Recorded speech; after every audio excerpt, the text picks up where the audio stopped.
All right, every day when I sit in this chair, I gotta figure out, like, okay, how do I occupy this seat? And what's my role on this show? I'm a ex-football player that loves football, can talk a little ball, loves basketball, big fan in basketball, so I can talk a little ball there. There's a difference between reporting and opining. Opining is giving one's opinion.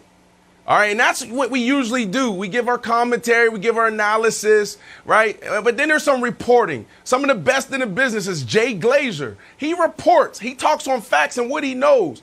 Adam Schefter, he reports. He talks on what he knows. Every once in a while, they may opine here and there. Right now, me who opines a lot, me who gives my color analysis and gives my commentary, I am about to report.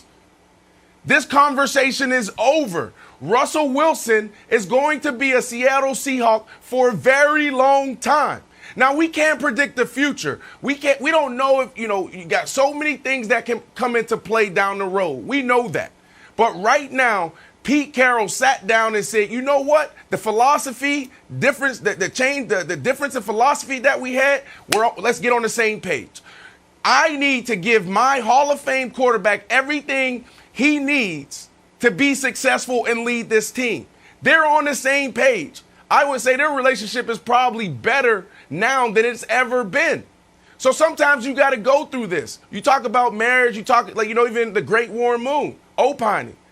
Love it. He's giving his opinion on it. Talking about marriage and it's rocky right now and it's going to end rough next year. No, it's not.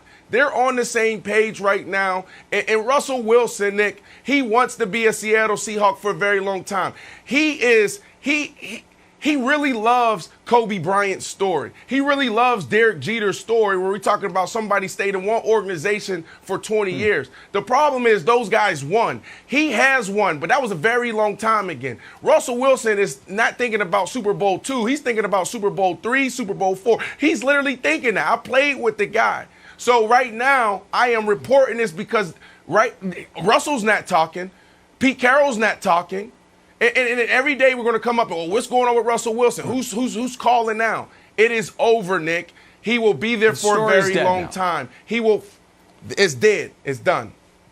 And it should be noted for the audience, maybe new viewers of the show or people that aren't able to watch every day, the very first person, before Russ even went on the Dan Patrick Show and kind of started this speculation, the very first person to talk about there being some drama in Seattle related to Russell Wilson was Brandon Marshall. And now Brandon Marshall can cap that off by being the person that ends this story saying they have had a meeting of the minds. And if we're being honest, Russell Wilson has won the power struggle in as much as understanding what you have. And that was the concern that I had for the Seahawks, Pete Carroll and John Schneider. Were they going to understand that whether they thought Russ was being irrational or unreasonable or a diva, even if they thought he was being all of those things, it's totally immaterial because he is the key to you being a relevant franchise. And Brandon, while you were talking there, you mentioned Kobe, and it just spurred something in my brain because Kobe, we remember him for a number of things, but one of them is Laker for life. I know exactly where you're going. But that almost didn't happen. Right. Kobe went on it was almost done. Stephen A's radio show 12, 13 years ago and said, I don't think it can work out. Was ready to be traded to the Clippers.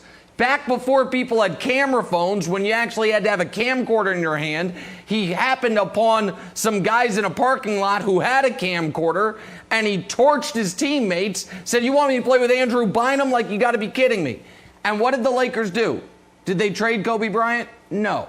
They traded for Pau Gasol, and he got that next act of his career that included 3 straight trips to the finals and 2 championships, and which what allowed him to be a Laker for life. So Russ didn't torch a teammate the way Kobe torched Andrew Bynum, but he did torch his teammates a bit with the offensive line.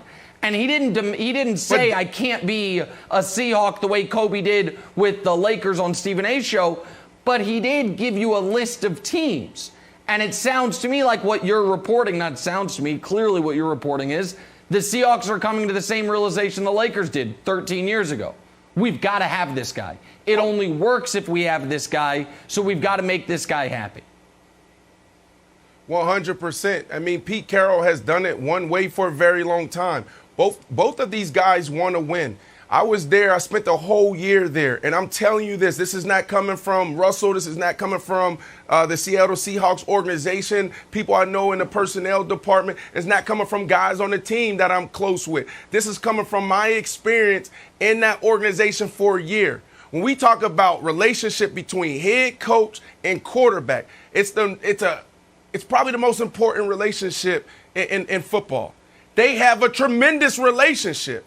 And it just took this. In this moment, Russell Wilson had to stand up for what he believes. Whether it's right or wrong, he had to do that. Russell Wilson, he wants to win. He wants to win with flair. He wants to win in a certain way. He's not happy and okay with winning one Super Bowl, not two Super Bowls. When we talk about Patrick Mahomes, when we talk about Aaron Rodgers, we talk about Tom Brady, he wants us to be talking about him there because that's what the greats believe. So this whole Russell Wilson thing and Pete Carroll thing, it just comes down to them finally having the conversation that they needed to have to get on the same page. Now, Kevin, remember, they drafted this guy back in 2012 in the third round. So a lot of organizations, when you find someone in the mid rounds, the third, the fourth round, or even the late rounds, it's like, oh, I did this. Oh, we developed him. We made that decision. We chose him over Flynn. We just paid Flynn, gave him a 2-year deal, $20 million, and we decided before the first game, we're going with Russell Wilson.